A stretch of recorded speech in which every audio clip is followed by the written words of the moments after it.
Hey everybody, welcome back to another episode of In the Zone. This is episode 143. I'm Giancarlo Aulino, co-hosting as always with Anthony Pagniello. Chris Martelli is on the IR this week. We wish him a speedy recovery. Pagniello, we're going to start this off with some all wrestling today, but some big news coming out in the world of WWE. It looks like our guy, Adam Cole, is rumored to be either packing his stuff and leaving or taking a big time deal. Looking at some of the rumors online, $1 million contract, so a lot more than what he's making now. If you're Adam Cole, do you stay with WWE or do you take the offer elsewhere? It's enticing. I'm pretty sure we know where the offer's from, but I would entertain it honestly. I mean, Adam Cole's at a point in his career now. He's in his early 30s. I'm pretty sure he's done pretty much everything he's wanted to. He's been everywhere. He's been successful everywhere he's gone. So I would entertain the offer. I mean, there's talented guys in that promotion for sure. All of his friends are over there if he really wanted to, and if not, he could re-sign and continue being that NXT legend. I don't know. What do you think about it? I'm a little on the fence with this. Like, I know AEW would make sense because he goes there, he knows all those guys. Britt Baker's there. That's always the allure, I guess, when other promotions. It seems like the likely outcome, but I think if he stays in WWE, can be a bigger star. If he goes to AEW, it's going to be a long time before he's in the main event. You see guys like Kenny Omega's there, Adam Hangman Page, CM Punk. If he goes there, he's going to be a main event guy. Daniel Bryan. So there's a long list of names ahead of him. You can't just walk right in there and go in the main event. I don't think it's likely. So I think his best bet, stay in WWE, take the $1 million, and work your way up. Start on Raw, become the main eventer over there, or go to SmackDown and have a big program with somebody. But I think right now that $1 million, I wouldn't turn that down. Stay with WWE, build your name, make it a short-term deal like in hockey, a bridge deal. And when that's up, then you go to AEW and you become more of a lucrative name, lucrative offer because he'll still be like 34, 35, prime of his career. But yeah, it looks like he's going to have some thinking to do. It's a nice little spot he's in. It's about time, I think. He's been in NXT like 4 years, which is crazy. So do you think he's been there too long, or has this been the right amount of time for a guy like him? I was just going to ask you if he was going to stay with the company. Like, is there anything left for him to do in NXT? I was going to say I would want to see one more NXT feud because he had the stuff with Kyle O'Reilly right after, which was awesome. I want to see him do one more thing with Roderick Strong. That's the only thing I want to see him do in NXT if he were to get called up.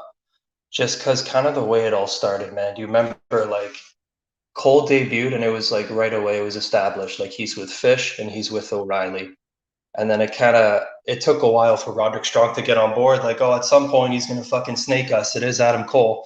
So and then they take over the whole brand together, and then eventually he turns on them. So I still want to see an Adam Cole Roderick Strong feud in NXT. That's kind of the one thing I want to see. I think he's done everything he's pretty much set his mind out to do down there. So if there's one thing I want to see in the black and yellow brand, it's those two specifically. Other than that, I would love for him to get called up right after.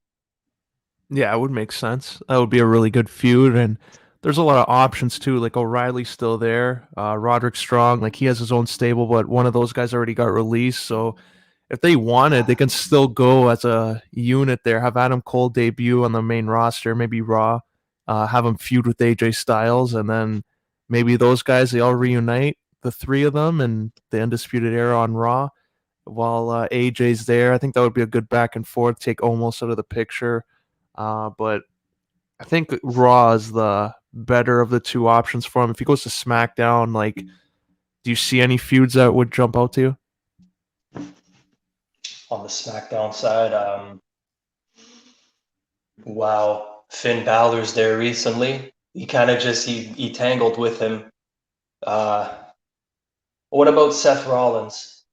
I can't really. I'm struggling for SmackDown right now. I know Cesaro's there. I don't know if these things would kind of make sense. I was gonna ask you because Adam Cole's kind of one of those names where wherever he goes, you kind of can't fuck it up. Like people are gonna, all eyes will be on him. It's just kind of a matter of like the booking, what they do with him. Um, I want to bring up Keith Lee because he was kind of one of those guys where when he got called up, it was like, okay, game changer. And then they kind of didn't do anything with him. Was there anything like, is that a chance? Is there a chance of that happening with Adam Cole, where if they call him up and just absolutely botch his debut? Yeah, I think it is possible. It is WWE creative. You never know with them. He can come up and make him like a mid Carter, but I think his age is on his side because Keith Lee's like late 30s. Um, Even Damian Priest, late 30s, probably 40. Like these guys Yeah. that come up, I think it's too late. And then WWE, they just see them. Okay, let's just pair them off with someone. If they get ruined, whatever. I think Adam Cole, they put too much time in him. He came in as this young upstart, pretty much like a blue chipper. Now he's in his early 30s. So even if it didn't work, I think he knows right away he can go anywhere in the world and make it work, his reputation. So I see this as a similar thing to what Kevin Owens did when he came up. He was this guy that came up, a lot of hype around him, and it looked like a fit on the main roster. And even if they screwed up at times, he was still young enough where he has a couple years to really change his game up and be another guy that WWE can rely on. But I see what you're saying there. That's why I think Adam Cole, they got to pair him off with the right people early on, and hopefully it doesn't turn out to be a complete disaster. I'm just thinking, I can't remember when it was within the last couple of years when all these guys came up at the same time. Remember Gargano and Champa, and they Oh just yeah. completely botched the debuts. And we're like, thank God that didn't happen to the Undisputed Era, and they just fucked them all at once. So it's just something like that. Like, if that were to happen, I'd be like, after all this time, that's how it really went down. Yeah. Well, speaking of NXT, Ooh. I don't know how to put this nicely, but it looks like Vince McMahon doesn't like what he sees anymore. He wants to change it up. I found this picture online. I think it's perfect because he's just looking at the logo and probably saying, "Fuck that." And apparently, he doesn't want any smaller guys. Let's say the nice term, the politically correct term, and he doesn't want any guys over 30 uh, being on NXT and like spending too much time over there. He wants to bring it back to kind of like what it was before, in developmental type of territory for the young talent that come into the performance center, new graphics and everything. So, do you think this is going to be, I guess, a downtrend for NXT's quality? Maybe, maybe. To me, like, I see where he's coming from. I don't think age and size really matters, but just when you look, like, maybe not so much wrestling, just in the sports world, that's kind of how it is. You take all these young guys and guys filled with potential, and we don't know what they are yet, and you fill them down in quote unquote developmental. If that's how he kind of sees it, I can't really argue that. That's not really. I don't. I'm not really mad at that process. So I feel like this is a line from 40 years ago. Hearing it now from Vince is hilarious, but I'm not. I'm honestly not that mad.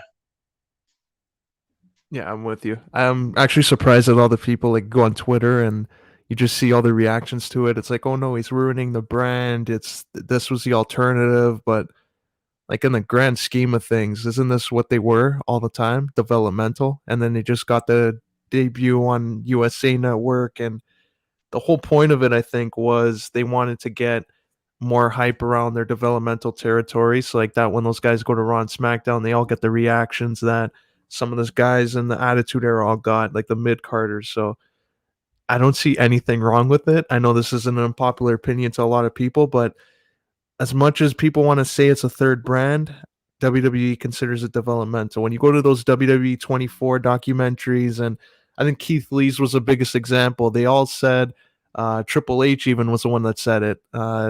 Keith Lee got called up to Raw or SmackDown. So if you're the third brand, supposedly, allegedly, why would you refer to the guy being called up instead of moved? So I think they need to even put in their minds like they need the reality check. This is developmental. Some guys I think spend way too long, like Adam Cole, Shinsuke, Samoa Joe, Finn Balor. Like if you're down there for more than 2 years and you're in your 30s, It's about time you dump the minor leagues and go to the big time. You think that's when it happened, when they started to sign guys? Like, was it the Shinsuke era and like Samoa Joe? Because it started in that developmental phase. Like, but I feel like they got forced into it because it is WWE, and like there's an unlimited amount of amazing wrestlers in the world, and WWE like ton of platforms, and let's all go over there. So where the fuck are we gonna shove these guys? So like NXT started that way, and then it turned into, I guess, that third brand type feel. But I'm with you. I don't see the issue. It's like this literally everywhere around the world. So if he wants to go back to that, let's see how he maneuvers there. Yeah, and they sign like all those performance center recruits. Like every year, they have like a bunch of guys coming in, and then you don't see them for a year. So might as well. You have the Rock's daughter there. As soon as she learns a snap mare, a suplex, there's your champ. You build a brand around her. Maybe you send Dominic Mysterio over there. He's a prodigy. They probably all hate him. You can make him a heel down there, and he'll run shit over there. And I don't know. I see like it was that era. Like Samoa Joe was an Impact World Champ. Bobby Roode, longest reigning Impact World Champ, and they're developmental in WWE for longer than a year. Like they gotta get their head a shake over there. Looking like a guy, LA Knight. He's 40 years old. He's been around the world. He's a guy that you would want on the main roster, cutting promos. He's an entertaining guy. They have him in NXT for far too long, it seems. So I think that's where the big disconnect is with WWE's creative, because you have a lot of guys there that you can rebrand or change their character up, and they're kind of in the mixer with guys who are headlining the show. They're 40. Like at the time, Rhino, Brian Kendrick, those guys made sense. Be good pros, come in. You don't want the guys like LA Knight who are trying to make a name for themselves in a new company to come in. So I think that's where they need to change it and go back to what it was before with all these young guys. It's basically been like an elite independent promotion. It's like Yeah, an like elite Ring of version of Honor. Ring of Honor, really. Yeah, all Yeah. the Impact and ROH guys, they've basically come. Yeah, like you said, it's great to have a few of those guys, but when you have so many star-studded names under one brand, you're like, fuck, okay, we can't. Some of these guys got to go up on a bigger scale. That's why, like AJ Styles at the time, I think, because it was still like 2015, 16, like they were starting to make that step NXT, and I think they pitched it to AJ, and he's like, "Fuck no, it's developmental. Like I see what you're doing, but I'm not going down there." And then right after, like everyone started going, so I thought that was funny. Oh yeah, Samoa Joe, they did him dirty. It's like, yeah, you're the guy over there in Impact, but we want you to start in NXT. AJ was smart at the time. You want me to go where? Fuck no, it already did that. I was in TNA for 15 years. You want me to go to NXT? Get the fuck out of here. Oof. I think some of these guys, Not do you like think it's about betting on yourself? Or is this like, yeah, NXT's there. Let's try and get involved with the hardcore fan base? which guy specifically? Like a LA Knight, like that type of tier of talent. Like those younger type guys? Yeah, they're just on the cusp, and they're a veteran in pro wrestling. They're like approaching 40 and looking at NXT, somewhere to build the stock up. So that 1 year you get maybe on Raw and SmackDown, you make the most of it. I mean, yeah, they're at a point in their career now. They're basic shit. People start wrestling now. I think the legal age is like 18. You hear stories like we start when we're 12, 13 years old and you travel the world. So if you're a guy like him and you finally get that chance, like, yeah, man, make the most of it. But yeah, right with you there. Who's a name you think that, other than Adam Cole, that needs to finally do away with NXT and start betting on themselves on the main roster? I think it's the guys we were kind of mentioning before. As much as I love Gargano and Champa, they're kind of like the heart and soul of NXT. But they're in the same class as all the other guys, like established independent wrestlers, and they all landed in NXT. Everyone's kind of moved on since, and those two, they're kind of cemented with that brand, which is awesome. But at the same time, when you look at like the performances those two have put on over the years, you think there's a lot more to give. So I'd say with those two specifically. Yeah, I'm with you. I think a lot of these guys, like it's nice to be in NXT, but are you main eventing WrestleMania? So ask themselves that question, which is probably most likely no. That's when you gotta think about, okay, how big of a star can I be in NXT? Did I wear out my welcome here? Is it time to go to Raw or SmackDown? I think a lot of these guys are still a little too happy with being in what they see as developmental in WWE. I want to throw I'm gonna throw Io Shirai in there too. Because I Yeah. know they bring people from Japan over all the time, but she was one of those women where I thought that would be game changing. Like you could fuck around in NXT for a year, put on some solid matches with the prospects, and then immediately get called up and go into it with Charlotte.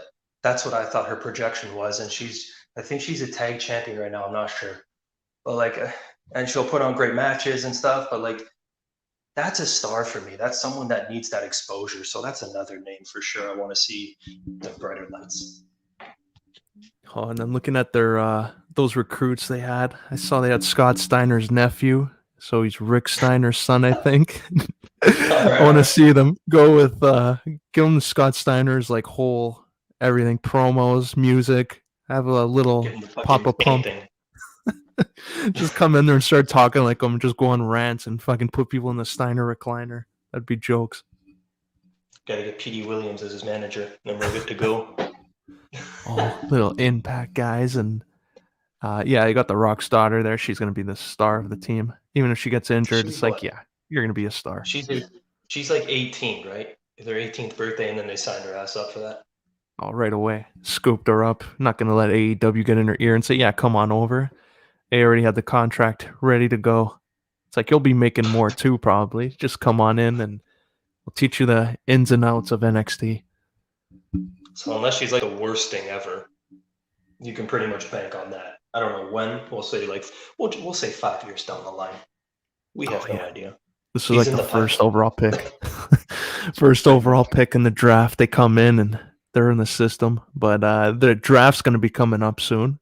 It's gonna be like the Friday as night one, and then Raw is gonna be night two. They do this every year. They kind of like I don't know if they half-ass it, but it seems like the same guys and women move brands every year. Do you want to see something different this year? And like, who would be some of the names you would move to Raw or SmackDown?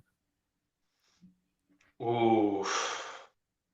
Okay, give me a second here. What about McIntyre? He's been mucking it up on Raw for the last basically since he's come over, right? Oh Or yeah, since he got called up. I think that's a name that kind of that sticks out. I would like to see him back on SmackDown where he started actually. Uh, who else?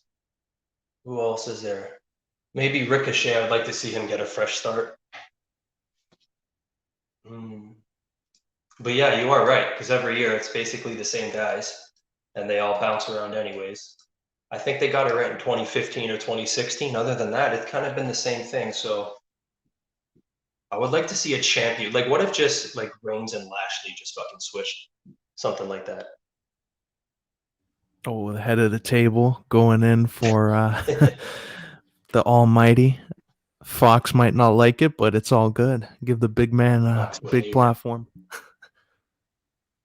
What about man, you know what? Shayna Baszler too. Since we were talking, I think because we were talking about NXT guys, like botched debuts and stuff. That's another one. Shayna Baszler needs a fresh start.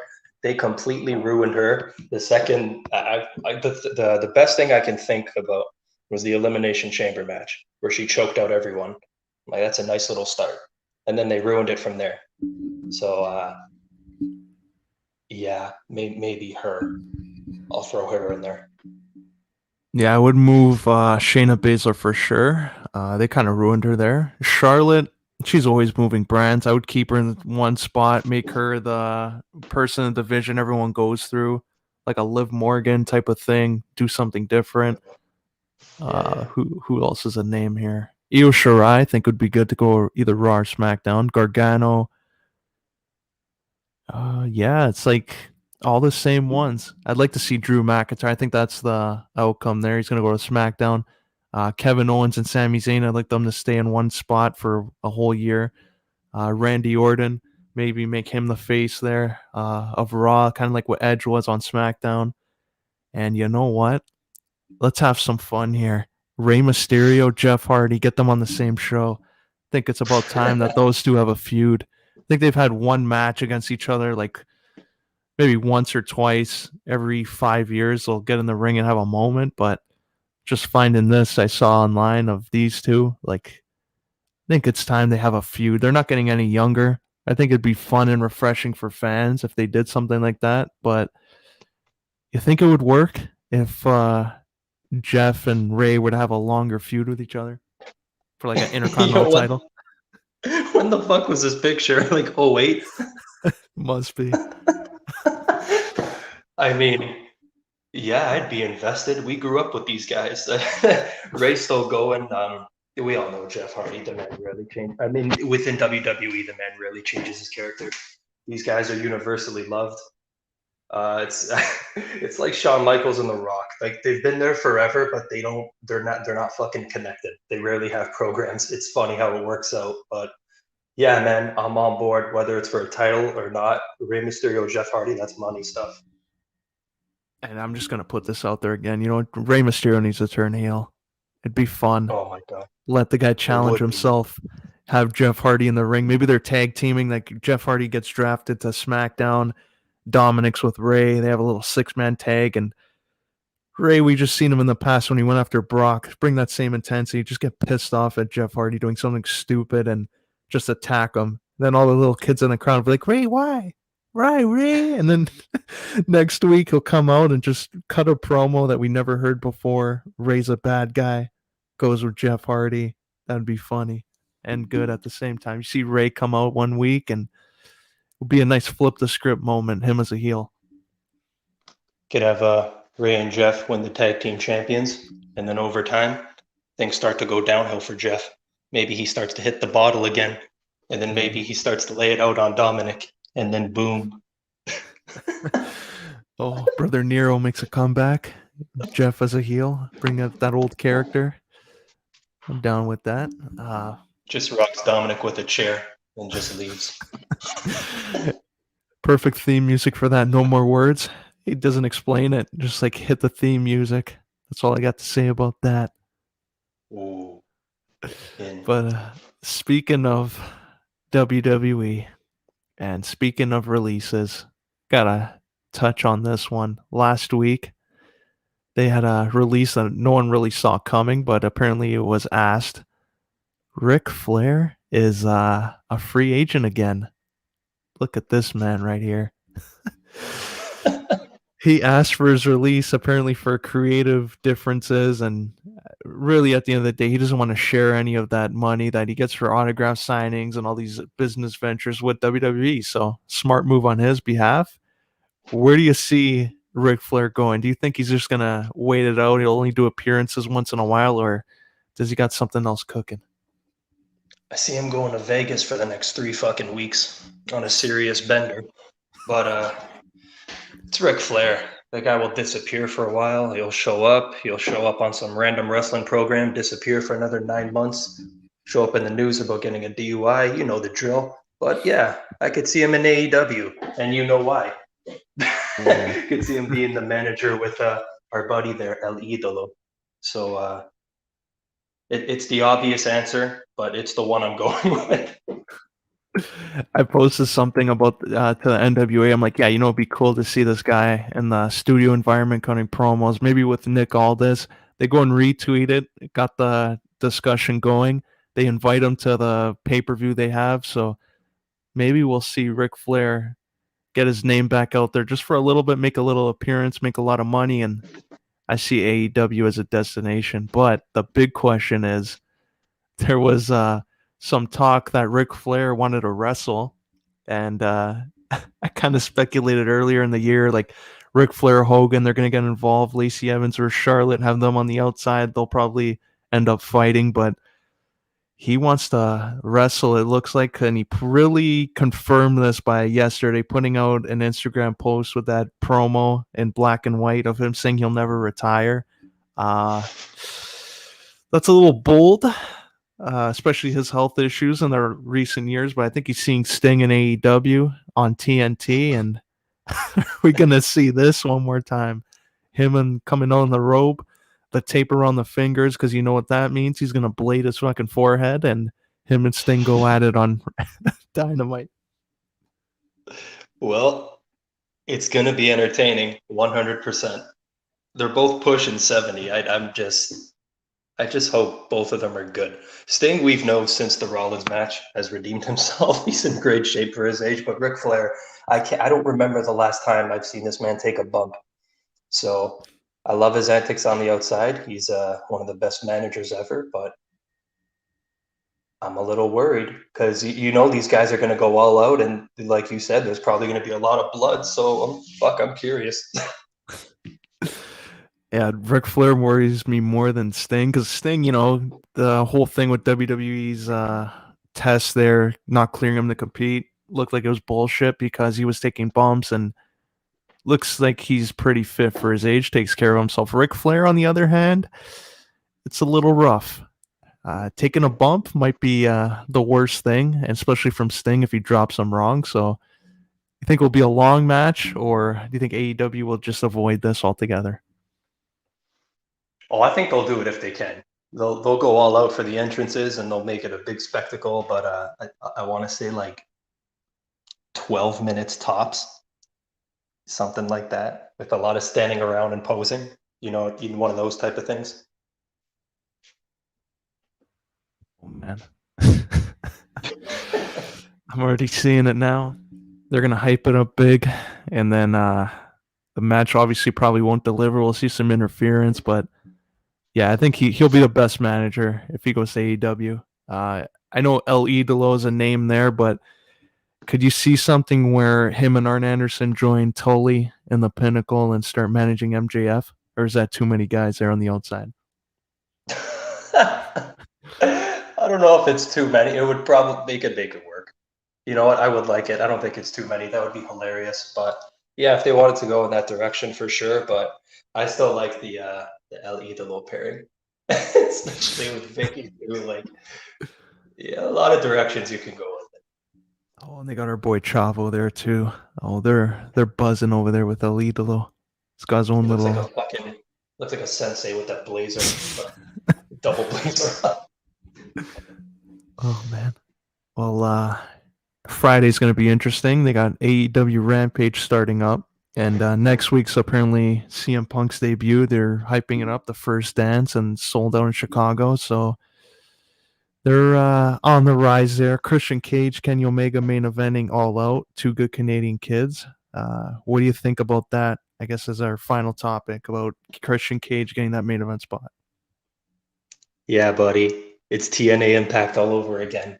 Like, don't 15 years later, yeah, 2005, something like that. So at this point of his career, I did not think he'd be main eventing anything in his 40s. But I think every time we talk Christian, we always touch on it. Just the fact that he came back from those injuries years ago to get back into the ring, to get back to where he is honestly amazing. So I'm always down for a Christian main event spot.